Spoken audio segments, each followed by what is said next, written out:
Olá, você que nos acompanha no programa Razões da Fé deste domingo 1º de janeiro de 2023. Desejamos a você e a sua família um feliz ano novo, cheio de paz, de alegria e das bênçãos de Deus. Você que nos acompanha pela Rádio Miriam Caravaggio, FM 95.7, neste primeiro horário das 7 às 8 da manhã, ou na reprise das 10 às 11 da noite, no Spotify da Rádio Miriam Caravaggio e também no Facebook e YouTube da Diocese de Caxias do Sul, sempre aos domingos a partir das 8h30 da noite, e também pela TV Serra, canal 526 da NET, às segundas-feiras. Convidamos você a acessar o YouTube e se inscrever no canal da Diocese de Caxias do Sul, ativando o sininho para receber todas as notificações dos novos vídeos do Razões da Fé, das mensagens do nosso bispo e os demais conteúdos que a gente produz. Neste domingo 1º de janeiro, o primeiro programa de 2023, nós vivemos o 10º programa. Já é uma pequena caminhada que estamos fazendo, desde o dia 30 de outubro, então já no 10º programa. E o tema de hoje, Maria, Mãe de Jesus ou Mãe de Deus?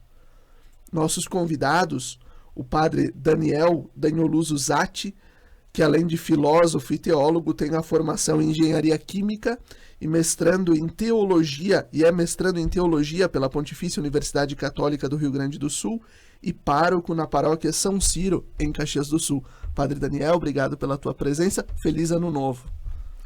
Obrigado, Felipe, pelo convite e saúdo a todos que nos acompanham pela Rádio Miriam.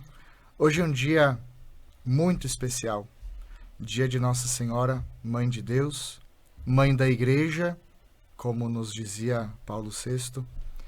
É um dia em que nós olhamos para nossa Mãe e consagrar esse primeiro dia do ano a ela significa termos muita esperança para essa caminhada de 2023. Tivemos um ano de 2022 bastante complexo, bastante delicado, e olharmos para a figura de uma mãe que nos ama profundamente, que nos acalenta com a sua ternura, é sem dúvida um momento de gerarmos esperança para todos nós na caminhada de mais um ano que se inicia. Perfeito, muito obrigado. E temos a irmã conosco aqui, a irmã Eliette Dalmolin, que é religiosa da Congregação das Irmãs de São José de Chambéry, diretora espiritual do movimento Cenáculo de Maria da região serrana, graduada em Ciências Biológicas, mestre em Ensino de Ciências e Matemática pela Universidade de Caxias do Sul e atua como professora e diretora nos Institutos de Educação da Congregação. Bom dia, irmã Eliette, obrigado pela presença, feliz ano novo. Olá, feliz ano novo, Felipe, Padre Daniel, um feliz ano novo a todos que estão nos acompanhando nesse dia 1º, né? E vamos fazer uma reflexão sobre Maria, Mãe de Deus, um tema pertinente para esse dia e para que nos guie, que a Maria, Mãe de Deus, nos guie no decorrer deste ano de 2023. E hoje nosso tema, né, Maria, Mãe de Jesus ou Mãe de Deus? O dia 1º de janeiro é consagrado a Nossa Senhora, como o Padre Daniel recordava, né? É o dia onde celebramos a solenidade da Mãe de Deus, de Nossa Senhora Mãe de Deus. E eu já desenvolvo a primeira pergunta ao Padre Daniel. Quem é Maria? Ela é uma pergunta que se divide em 3. Quem é Maria? Onde ela nasceu? E o que sabemos sobre a vida dela? Essa é uma pergunta muito importante, porque assim como para nós sabermos quem nós somos, nós vamos buscar responder a pergunta sobre quem é nossa mãe. Se a nossa mãe nasceu no Rio Grande do Sul, se nasceu em Caxias, se nasceu em Casca, se nasceu no Paraí, isso tudo vai fazendo com que a gente vá remetendo às raízes da nossa própria história, da nossa própria vida. Perguntar sobre quem é Maria qualifica a nossa relação com ela. Nós estamos aqui ao lado de um santuário, Nossa Senhora de Caravaggio, e olhar para ela a partir da onde ela nasceu, a partir da onde ela apareceu depois, nas suas múltiplas aparições, significa perceber também qual que é a relação que ela quer estabelecer conosco. Maria de Nazaré, nascida num contexto da Palestina, nascida não sabemos exatamente em que ano, mas já faço aqui uma menção a uma carta apostólica do Papa São João Paulo II, que instituiu em 1987 o jubileu de nascimento de 2000 anos de Nossa Senhora. O ano de 1987 foi um ano mariano para toda a Igreja Católica. Remete a quê? A que 2000 anos antes ela teria nascido. Por que se celebrou esse jubileu?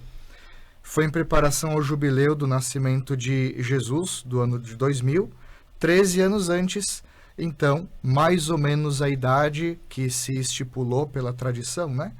Que Maria teria concebido, então se celebrou esse ano jubilar. E Maria, sendo da região da Palestina, interessante nós conhecermos quem era a mulher na região da Palestina, na época de Jesus, quem eram os galileus, né? Nazaré se compreende na região da Galileia, esse estado separado pela Samaria de Jerusalém, daquela região onde a fé judaica era expressa de uma forma bastante singular, bastante plural ao mesmo tempo, singular no sentido de ser uma fé muito viva, muito importante para todos aqueles que tinham alguma expressão de fé. Pode-se falar dos fariseus, pode-se falar dos saduceus, pode-se falar dos zelotes, enfim, todos aqueles que se colocavam ao redor do templo para ali rezar. Maria não morava tão próxima do templo. A expressão de fé de Maria fazia muitas expressões nas sinagogas, aonde o sacerdote estava não o tempo todo, eventualmente ao longo do ano. Então ela certamente teve uma fé que foi trazida pela fé dos seus pais, não tanto do templo, mas pela fé dos seus pais, e o mesmo aconteceu com Jesus. A fé de Jesus Cristo, quando a gente pode falar de fé de Jesus Cristo, é uma questão para a teologia bastante importante essa, mas a gente olha para a figura de Jesus e a gente deve lembrar de uma Maria, de um José, que se aproximam dele, expressando a sua fé para o seu filho, de acordo com aquilo que a cultura judaica daquela época se colocava. Podemos dizer que Maria era uma mulher simples, de família simples, com uma cultura simples também? Devemos dizer isso. Maria, certamente, não tinha, desde o início, uma autoconsciência sobre quem ela era de fato, sobre como Deus a via. Maria, com 5, com 10, com 12 aninhos, ela não tinha noção de que apareceria em Guadalupe, por exemplo, sendo padroeira da América Latina. Não imaginaria que apareceria em Caravaggio, não imaginaria que seria proclamada mãe da igreja e mesmo, mais ainda, mãe de Deus. Era uma menina simples, e simples eu não diria monótona, não diria uma menina sem uma personalidade forte, porque foi Maria que depois de alguns anos reuniu, por exemplo, todos os apóstolos amedrontados para receberem o Espírito Santo. Não era qualquer pessoa. E mesmo questionadora do próprio anjo no momento da anunciação. Questionadora do anjo e aquela que, diante do primeiro milagre de Jesus, foi quem empurrou o próprio filho, né? Façam aquilo que ele vos disser nas bodas de Caná. Maria, ela deve ser, sim, vista como uma mulher do campo, uma camponesa, com um sotaque. Ela não tinha se a gente puder comparar, né, aqui no nosso português, não é o português de dentro da cidade que se fala nos shopping centers. É aquele português do nosso interior. E esse era digamos assim, o aramaico de Maria, né? Ela era uma pessoa que falava com um sotaque, era uma pessoa simples, ela lavava roupa, ela fazia comida, ela tinha que recolher gravetos no campo para fazer o fogo. Uma mulher do seu tempo, na cultura do seu tempo. Não podemos ver desde cedo Maria com mantos sublimes que remeteriam a uma realeza como o ser humano pensa a realeza, mas aquela realeza de quem se vestia com aquilo que a criação de Deus propunha para o seu contexto e para a sua época. Perfeito. E acho que é importante recordarmos que no ano de 1431, o Concílio de Éfeso, que terminou no dia 22 de julho, definiu a verdade de fé, o dogma sobre a maternidade de Maria, a maternidade divina de Maria. E depois, então, em 1931, o Papa Pio XI instituiu a festa litúrgica, que é esta que celebramos neste dia. Então, desde 1931, nós celebramos esta solenidade da Mãe de Deus. Exatamente, e é importante quando se fala do dogma, né? Um dogma mariano, a maternidade divina. Esse dogma, quando do Concílio de Éfeso, a gente teve um auxílio desse dogma para compreendermos as duas naturezas de Jesus Cristo. Jesus, verdadeiro homem, Jesus, verdadeiro Deus. Então, a questão da maternidade divina de Maria também estava atrelada à discussão da época. Quem é Jesus Cristo? E é interessante, para responder sobre quem é Jesus, se foi buscar a mãe. Quem é a mãe dele? Irmã Eliette, e quem é Maria para a igreja e na piedade popular, nos costumes do povo? Nossa, é uma excelente pergunta, Felipe, e é uma pergunta que merece uma pesquisa, né? Uma retomada, porque é importante voltarmos e refletirmos sobre isso. Nós entendemos, nós conversamos, né? Quem é Maria para nós, para as nossas famílias, para aquilo que nós aprendemos na catequese, que é a mãe de Jesus.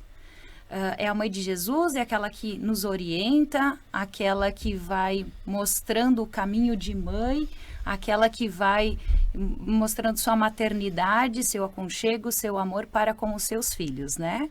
Mas fazendo uma breve retomada, né? Então, Maria é a mãe da igreja, por ser a mãe de Cristo, que Cristo é a cabeça da igreja, que é o seu corpo místico. Maria é também a mãe da igreja.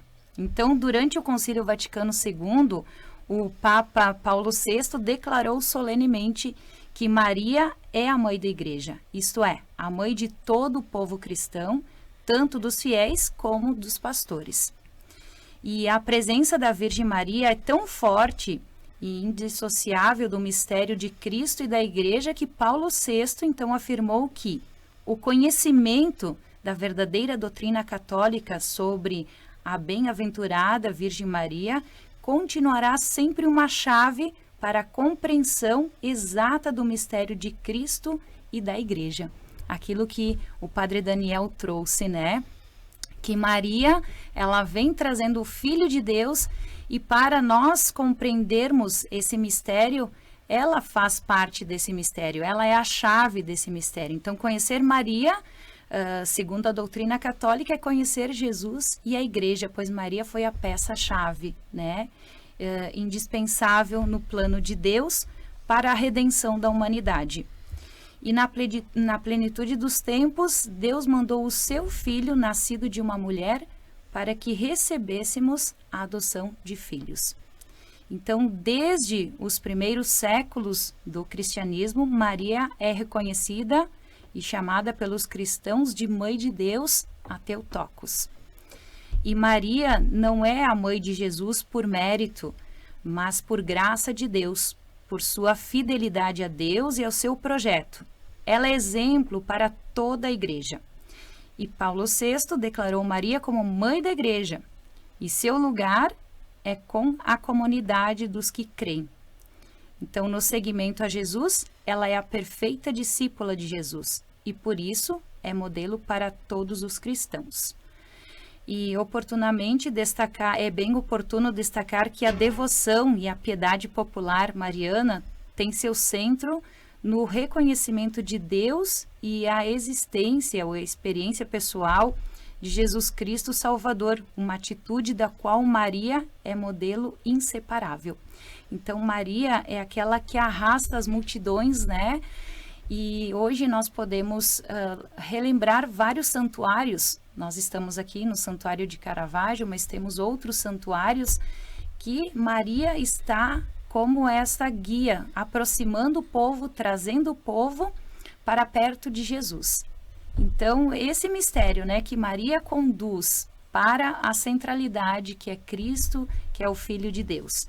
Então, na devoção popular, nós temos isso, né, implícito na nossa fé, isso nós trazemos na nossa formação cristã, que ela é quem nos acompanha, nos segue, nos mostra o caminho para nos aproximar mais de Deus, e que nos chama, né, chama o povo de Deus para perto de si, que conduz para Deus. Que bom, que bom. Nós estávamos, nos últimos dias, abrimos uma caixinha de perguntas, uma caixinha de respostas, na verdade, no Instagram da Diocese, perguntando: quem é Maria para você? Quem é Maria? Então, vieram algumas respostas. Maria é sinal do compromisso de Deus. Maria é aquela que me ajuda a chegar a Deus. Maria é sinal do amor. Maria é aquela que disse sim com o pensamento em mim. Achei muito interessante essa resposta. Aquela que disse sim com o pensamento em mim. Ou seja, é aquela que, mesmo sem ter a consciência do que aconteceria, né, depois do seu sim, ela acredita e ela certamente se coloca nas mãos de Deus para ser instrumento dele. E assim nós vamos concluindo o primeiro bloco do nosso programa Razões da Fé deste domingo, 1º de janeiro. Fique com a gente.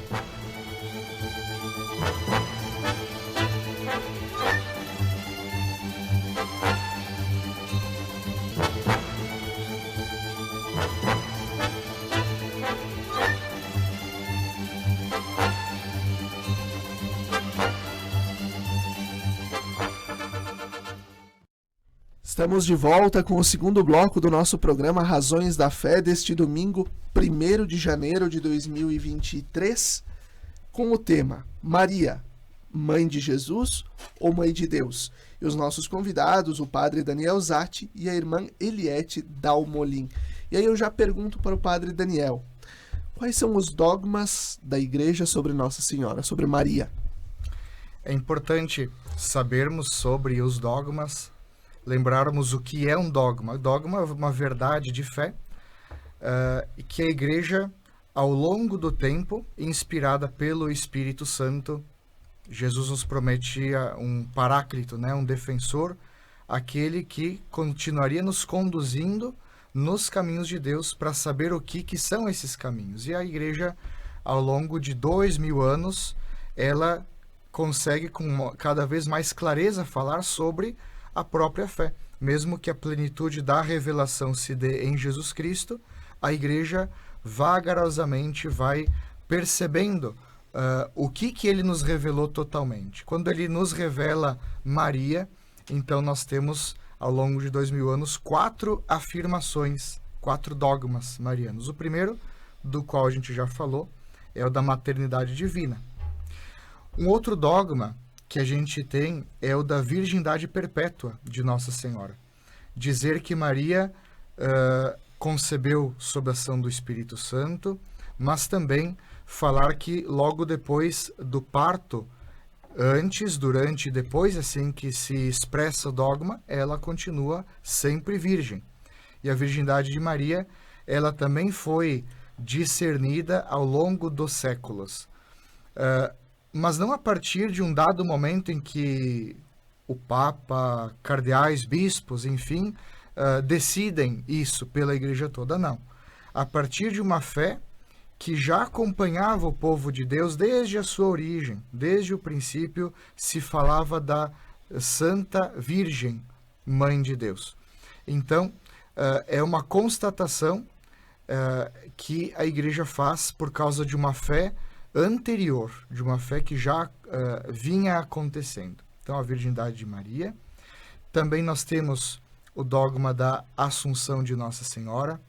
O dogma da Assunção é o dogma que fala que, transcorridos os dias de Maria aqui na Terra, findados os dias de Maria aqui na Terra, ela foi assunta aos céus. Significa que ela foi assumida de corpo e alma no seio da Trindade Santa. Isso quer dizer que ela já está ressuscitada, que ela já, como a gente pode sintetizar, ela é aquilo que nós seremos um dia, embora tenha sido, quando estávamos conosco, aquilo que nós não somos agora. Foi o que não somos, é o que seremos, quando a gente fala do dogma da Assunção de Nossa Senhora. E a gente tem, agora, quais foram os dogmas que eu falei? Tu falaste da maternidade, da virgindade e da Assunção. E da Assunção. Eu vou ter que lembrar do quarto dogma mariano para explicá-lo bem. Eu fiquei com branco agora. Então, vamos passar para a pergunta para a irmã Eliette e depois a gente retorna à questão dos dogmas. Isso. Irmã, qual o papel de Maria na obra da salvação?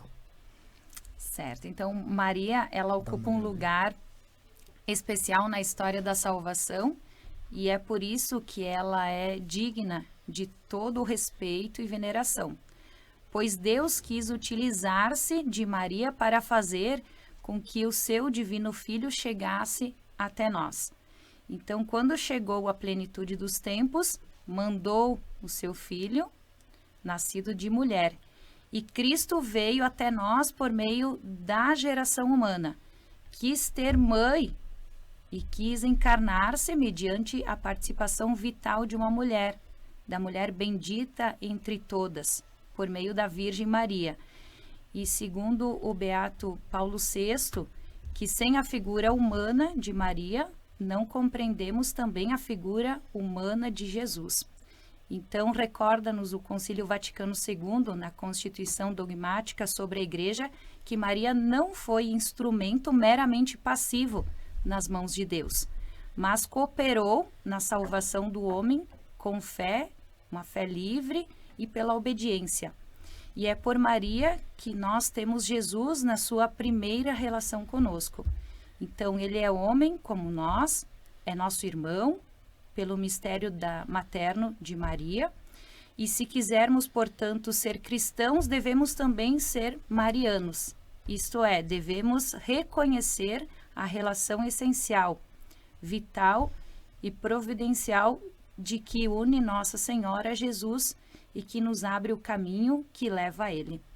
Então, o Papa Bento XVI, na 5ª Conferência de Aparecida, fez ver este papel, né, de Maria tão importante no seio da Igreja, que diz que, como na família humana, a Igreja, a família, é gerada ao redor de uma mãe, que confere alma e ternura à convivência familiar. E Maria, mãe da Igreja, além de modelo e paradigma da humanidade, é artífice de comunhão. Um dos eventos fundamentais da Igreja é quando o sim brotou de Maria. Ela atrai multidões à comunhão com Jesus e na sua Igreja, como experimentamos muitas vezes nos santuários marianos, né? E por isso, como a Virgem Maria, a Igreja é mãe. Isso diz o documento de Aparecida 268, né? Então, a pergunta, qual é o papel de Maria na obra da salvação, é o seu sim para o projeto de Deus. Ela deu o seu sim, não de forma coagida, mas de forma livre e com muita fé. E a partir desse sim, então, nós temos a presença do Cristo, de Deus vivo, humano, entre nós. E nós podemos dizer, Padre Daniel, que Maria foi preparada desde o seu nascimento para receber Jesus no seu seio? Exatamente. Esse é o quarto dogma, né, que a gente ia se referir. Deu branco no padre, o padre, queridos ouvintes, cansado no fim do ano terrível, ele fala muito sobre Maria, e aí justamente quando vai falar sobre os dogmas, uma questão tão simples escapa o da Imaculada. Inclusive no meu quarto eu tenho um quadro enorme da Imaculada, é a última imagem que eu vejo antes de dormir e a primeira ao acordar. Na paróquia São Ciro, no dia 8 de dezembro, fizemos, inclusive, que é o dia da Imaculada, né? A consagração de praticamente 30 pessoas que se colocaram como filhos de Maria, né? E assumiram a devoção de rezar o terço diariamente através de uma consagração especial. Esse quarto dogma da Imaculada Conceição fala da concepção de Maria, né? Logo antes do seu nascimento, ela já estava sendo preparada, e a mancha do pecado original não atinge Nossa Senhora por um privilégio especial, por uma preparação de Deus ao nascimento de Jesus Cristo. Eu retorno a falar, Maria não tinha essa autocompreensão, ao menos nós não podemos afirmar isso. Será que Maria entendia lá na sua infância, no momento em que ela passou por nós aqui na Terra, sobre quem ela era de fato? Não nos foi revelado, mas provavelmente não. Esse mistério foi revelado para ela também ao longo do tempo. E a Imaculada Conceição, ela foi declarada como dogma em torno de 400 anos depois de a Igreja já festejá-la. Foi declarada como dogma por Pio IX, e quando esse dogma foi declarado, existe uma fala desse Papa, né, para uma irmã religiosa da época, uma amiga dele, dizendo que ele, estando na capela vaticana, né, numa celebração solene, eram 50 mil pessoas presentes, e na época não existiam meios de comunicação como temos hoje, então o Papa tinha que falar com os seus pulmões para toda essa gente. E ele dizia para a irmã, na hora, eu não conseguia ver como falar para tanta gente sobre quem seria Maria nesse novo dogma, né, instituído por mim. E em um dado momento, minha voz parecia que ficava um tanto trêmula diante de tanta multidão, mas quando eu fui fazer a declaração do dogma mariano, tive uma experiência de Deus, uma experiência de Maria tão fantástica, tão sublime, que a minha voz pareceu que recebeu uma força que não vinha de mim, uma força que veio de fora de mim. E a declaração do dogma da Imaculada foi tão forte, foi tão audível, que ressoou por todos os 4 cantos da Basílica Vaticana, e todos puderam ouvir com clareza que ela é a Imaculada Conceição. E aqui faço menção, não tenho como deixar de fazer essa menção, da aparição de Lourdes para uma menina, Santa Bernadette Subiru, que não tinha como saber do dogma, não saberia explicar o que é um dogma, era uma menina iletrada, paupérrima, de saúde fragilíssima, e quando o padre da época, da aldeia dela, né, pediu para ela quem é essa aparição, e ela, sem saber dizer que era essa aparição, disse, olha, a aparição somente me dizia para dizer para o Senhor que ela era a Imaculada. Então nós temos sinais de Deus belíssimos que giram em torno de cada um dos dogmas, que giram em torno de aparições, né? A gente acho que vale aqui um testemunho pessoal. No dia 1º de janeiro de 2019, eu tive a graça de estar no Santuário de Nossa Senhora de Guadalupe, padroeira da América Latina, e perceber todos aqueles nativos que séculos atrás tinham como tradição de fé elevar a Deus sacrifícios humanos, e depois da aparição da Virgem de Guadalupe para aquele povo nativo da América Latina, o povo maia, o povo asteca, que era um povo muito violento, mas também, de alguma forma, por povo inca, aqueles nativos deixaram gradualmente de oferecer sacrifícios humanos, e hoje, quem visita o santuário de Nossa Senhora de Guadalupe se admira, se encanta com os rituais de louvor a Maria, belíssimos, belíssimos. Elevam a ela os louvores ao invés de exterminar humanos em sacrifício. Maria que purifica uma civilização e humaniza uma civilização, porque ela é modelo de humanidade. Ela mostra Jesus, que é o grande modelo de humanidade. Acho que vale a pena a gente olhar também para as aparições, porque também nos dizem sobre quem é Maria, o que é a ternura e quem é o ser humano. Perfeitamente, Padre Daniel. Irmã Eliette, biologicamente falando, tu que és bióloga, como compreender a encarnação de Jesus e o que Maria ofereceu a Jesus para que ele pudesse nascer, crescer, se desenvolver e se reconhecer tal como ele é, filho do homem? O que Maria ofereceu para ele? Um ventre, um carinho, a ternura, biologicamente. Como é que a gente pode explicar isso? É interessante conversar sobre isso, né? E escutando o Padre Daniel trazendo todas essas questões, né? De Maria que aparece a um povo com características, com uma cultura, né? Específica, e ela está ali como aquele suporte que guia, que dá força, que orienta. E Maria, como nós já comentamos aqui, uma mulher simples de Nazaré, uma menina praticamente, mas muito sábia por conta da sua vivência, da sua fé. Então, ela vivia num vilarejo, num povoado, onde ela cultivava a fé na relação com as pessoas, atenta na humildade, no silêncio, na harmonia. Ela vivia a fé e ela demonstrava isso através do seu jeito de ser nas suas ações. E é isso que ela perpassou para Jesus, né? Então, ela disse sim ao projeto de Deus pela fé que ela tinha, que ela cultivava, que ela desenvolvia junto com o seu povo, junto com a sua realidade, junto com a sua cultura, com o seu contexto, né?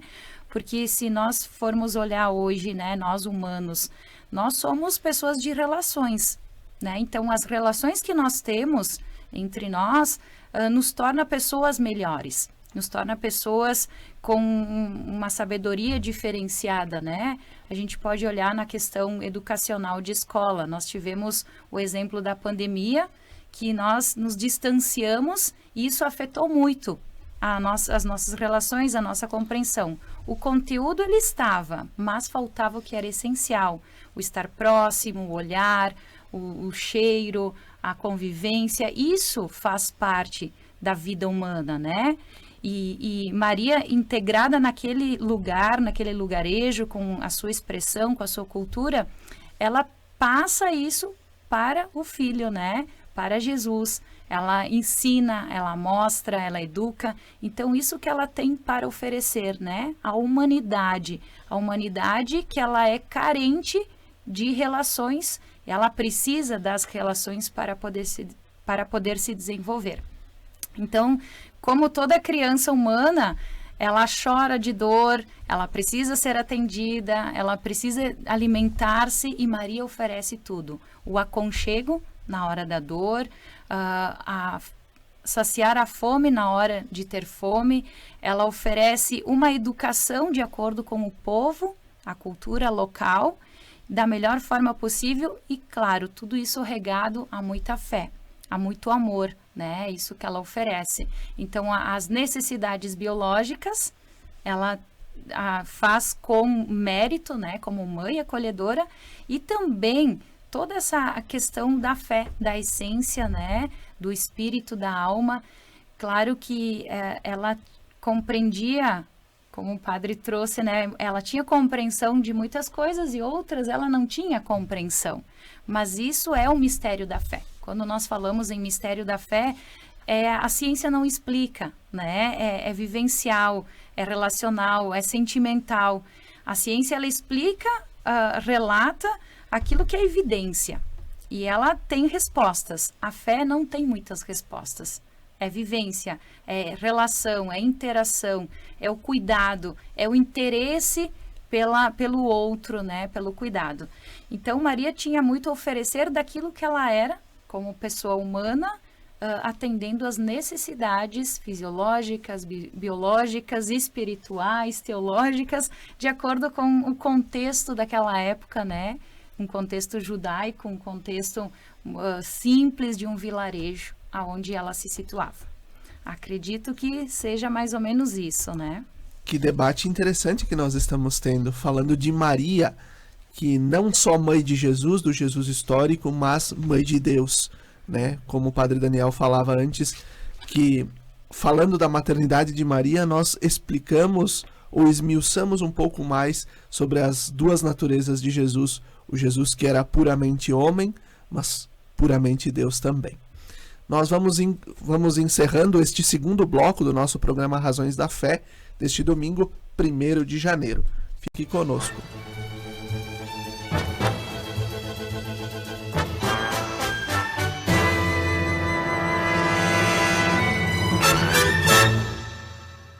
Estamos de volta com o terceiro e último bloco do nosso programa Razões da Fé deste domingo, 1º de janeiro de 2023. Desejamos a você um feliz ano novo, cheio das bênçãos de Deus. E hoje nós estamos falando sobre a solenidade que celebramos na vida da igreja nesse dia 1º, a solenidade da Mãe de Deus, Nossa Senhora Mãe de Deus, conforme um dos dogmas da igreja. E nós, dentro desta temática, nós convidamos o padre Daniel Zatti, que é pároco da paróquia São Ciro, em Caxias do Sul, e também a irmã Eliette Dalmolin, que é bióloga e também trabalha com a educação, além de ser diretora espiritual do movimento Cenáculo de Maria na região da Serra. E eu começo com a irmã Eliette. Nós já nos blocos anteriores falamos sobre os dogmas de Nossa Senhora e falamos da sua assunção ao céu. Mas queria um pouco detalhar, falar um pouco mais sobre a sua assunção. Por que ela foi assunta e não ascendeu como Jesus ascendeu aos céus? Excelente. Então, a Virgem Maria, preservada, imune de toda a mancha da culpa original, terminou o curso da vida terrena e foi assunta de corpo e alma à glória celeste. E para que mais plenamente estivesse conforme seu Filho, Senhor dos senhores e vencedor do pecado e da morte, foi exaltada pelo Senhor como Rainha do Universo.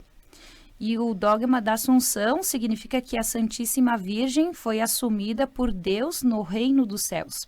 Significa também que ela foi glorificada de corpo e alma na Jerusalém Celeste. E depois de sua vida terrena, a Mãe do Senhor encontra-se antecipadamente no estágio escatológico dos justos na ressurreição final. E, nesse sentido, a crença no dogma da Assunção enche de esperança o nosso coração, né? Une a dimensão antropológica e o sentido da nossa existência terrena. O destino escatológico como o fim último da nossa humanidade, redimida pela cruz de Cristo. Então, o padre Daniel pode complementar um pouco mais sobre essa questão, né? Que é uma questão bem pertinente, importante para a nossa compreensão. Padre Daniel, e como foi a Assunção? Maria morreu? Dormiu? O que aconteceu para que ela pudesse ser assunta ao céu? Ou ela estava viva, vivendo normalmente? Sim, essa é a pergunta que circulou de forma bastante intensa os bastidores da definição desse dogma. Por isso que quando nós temos a definição dogmática, nós não temos nenhuma referência à dormição de Maria ou à morte de Maria. A expressão é: terminados os seus dias na terra, foi elevada aos céus. A igreja, ela é sempre muito prudente nas expressões que ela coloca, porque existem questões que, se nós voltássemos e filmássemos o momento da Assunção, saberíamos a resposta. Nós não temos essa resposta a essas perguntas. Não sabemos se a melhor expressão seria que Maria dormiu na terra e acordou no céu. Não podemos afirmar isso. Não sabemos se seria bom dizer que ela morreu ou não. Existe na teologia muitas discussões a respeito disso, porque paralelismo Eva, Maria, Adão e Cristo, se o pecado original tem como fruto a morte, então Maria, concebida sem o pecado, poderia não ter passado pela morte. Mas aí temos que entender também o que é a morte, né? Acho que em algum outro momento a gente pode conversar com mais profundidade sobre isso. Para a nossa fé, não é tão importante falarmos sobre como as coisas acontecem, mas sim o que acontece e o porquê elas acontecem. Então, esse que é esse é o grande escopo, esse é o grande porquê da teologia, é o grande porquê desse programa, né? Razões da Fé, o que pode se falar a partir daquilo que a gente já acredita, a partir daquilo que a igreja já nos ensina a respeito de situações. Certamente, certamente. Justamente, razões da fé, o que cremos, como cremos e por que cremos. Né? É justamente fazer este link. Né? E nós vamos para uma pergunta que vai nos recordar justamente o que tu falavas há pouco sobre Maria enquanto nova Eva, Jesus, o novo Adão. Né? Ao longo dos últimos programas, a gente refletiu o credo niceno-constantinopolitano, em que afirmamos que Jesus é Deus, então totalmente homem e totalmente Deus a partir das suas duas naturezas, e que existe antes de todos os séculos. Humanamente, é fácil compreender que Maria é mãe do Jesus homem, né, do Jesus carne. Mas como compreender Maria, uma simples menina, mãe de Deus? Esse é um mistério diante do qual a gente muito mais contempla do que explica. Contemplar uma menina da Palestina de 2000 anos atrás, com sotaque, vestida com vestes de camponesa, uma judia que tinha muitos afazeres domésticos e a ela que nós chamamos de mãe. Alguém que certamente não, na sua simplicidade, aos pés da cruz de Cristo, quando recebeu dele, né, a maternidade estendida a toda a humanidade, recebe com uma generosidade de coração, não só a maternidade divina, mas a maternidade da humanidade toda. Nós a chamamos de mãe. Chamamos de mãe aquela que era menina. Era uma menina de Nazaré. Esse mistério é algo do que pode se falar muitíssimo, muitíssimo. Mas é importante contemplá-lo. Contemplar aquela jovenzinha que na sua simplicidade e singeleza foi a escolhida.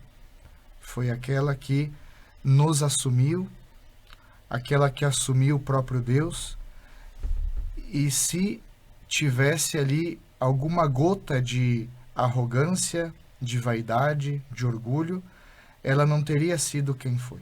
Não teria sido ela a escolhida. Ela foi escolhida porque no coração dela cabia tudo isso. Não tinha espaço para outras coisas. Cabia tudo isso.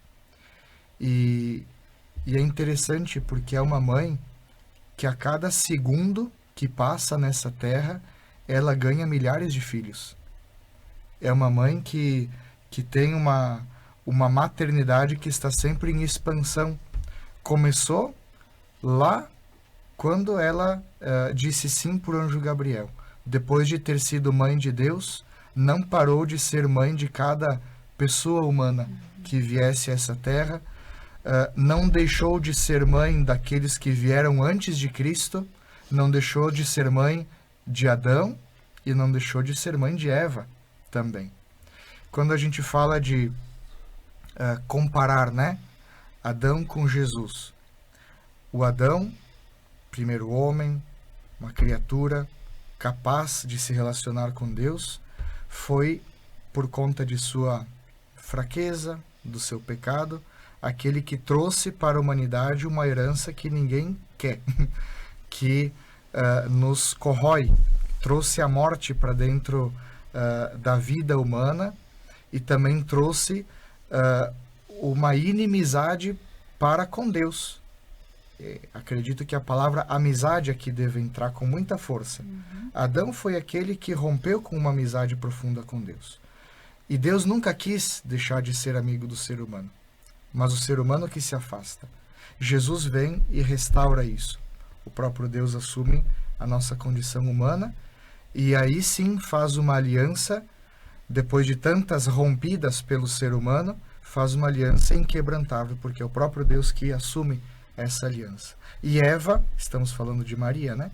E Eva participa, não podemos dizer foi culpa da Eva, foi culpa do Adão, foi culpa da origem da nossa espécie humana.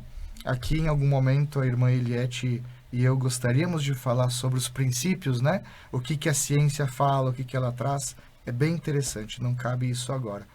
Mas Eva, ela é aquela que também seduz, e aqui a gente não vai falar tanto da imagem da mulher, Eva, do homem, Adão, mas sim do princípio da humanidade, para não diminuir um e exaltar outro, jamais isso, né?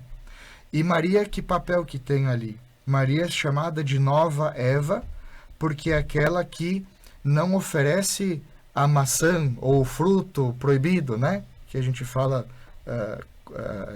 de uma forma muito simples, né? A gente fala maçã, mas não tem maçã nenhuma na escritura, né?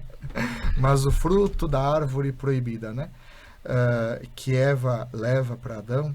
Então, de alguma forma, Maria leva para Deus a manjedoura, leva para Deus o berço, leva para Deus a possibilidade de ele se encarnar e restaurar tudo. E restaurar, inclusive, a própria Eva, o próprio Adão, que estão ali na origem do pecado, estão na origem da desfiguração do ser humano. Maria é aquela que traz de volta a figura do ser humano, porque ela se torna modelo, não só para mulheres, não só para mães, não só para judias, não só para cristãos. Maria é modelo de ser humano para toda a humanidade. Distintamente de Jesus, Jesus não pode ser chamado de criatura, embora tenha assumido a condição de criatura. Ele é gerado, não criado. Ele é co-criador com o Pai, é gerado do Pai, mas também ele se faz criatura, porque ele assume a condição de criatura, mas não pode ser chamado puramente disso. Agora Maria sim, Maria é uma criatura.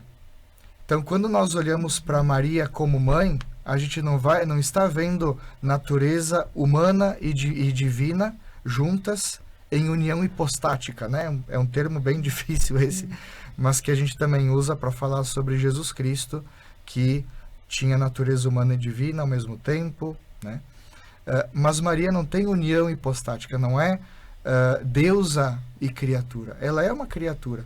Então a nossa similaridade com Maria, de alguma forma, abre uma empatia que, de alguma forma, aquilo que nós temos em alguma distinção em relação a Jesus não tem nenhuma em relação a Maria, a não ser, claro, a graça da Imaculada, a não ser o fato de nunca ter pecado, a não ser o fato de já ser ressuscitada.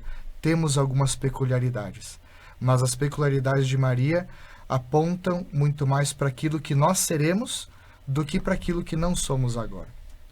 Perfeito. E nós vamos para a última pergunta desse nosso Razões da Fé do dia 1º. E aí, se vocês também quiserem se complementar ao longo desta pergunta.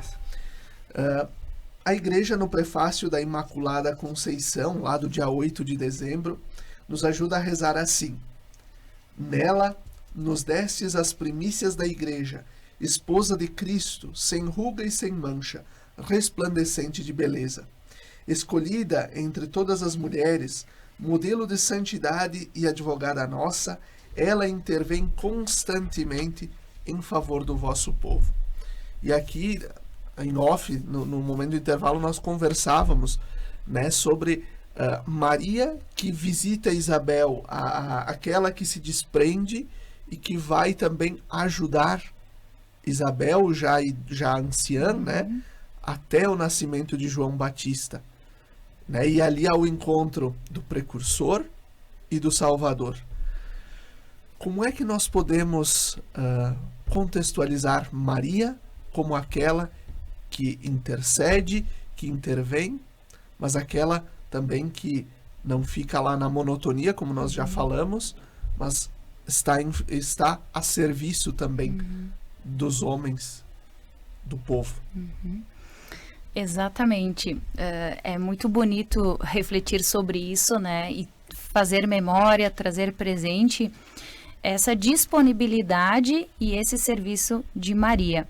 Porque ela não foi introspectiva com o convite de ser a mãe de Jesus, e bem como o padre trazia na reflexão, né? Ela não tinha um pingo de, vamos dizer, individualismo, mesquinhez. Ela era totalmente liberta, né? Pela vivência da fé, pelo seu pensamento, pelo seu cultivo, ela era inteiramente disponível à vontade de Deus. Então, a sua beleza era isso, né? A revelar aquilo que ela tinha de bonito nos seus sentimentos, nos seus pensamentos, no seu cultivo, que a colocava a caminho. Ela não ficava quieta, parada, ou recebia as graças de Deus e se calava. Sim, ela se calou muitas vezes, em muitos momentos, mas por algum contexto necessário. Mas ela sempre se colocou a caminho, ela sempre se colocou a serviço, sendo que, quando ela recebeu a mensagem do anjo, disse sim, ela foi ao encontro, né? Ela saiu, ela não ficou, e ela não foi contando, mas sim expressando, né? Demonstrando isso de alguma forma, se colocando a caminho, se colocando a serviço. Exatamente. E completando, né, o caminhar de Maria, que não cessa, ela, desde que se começou a falar sobre Maria, que foi desde o momento em que ela disse sim para o anjo Gabriel, ela se coloca a caminho com uma dupla intenção ao encontro de Isabel. Primeiro, porque ela fica sabendo que alguém precisaria de ajuda.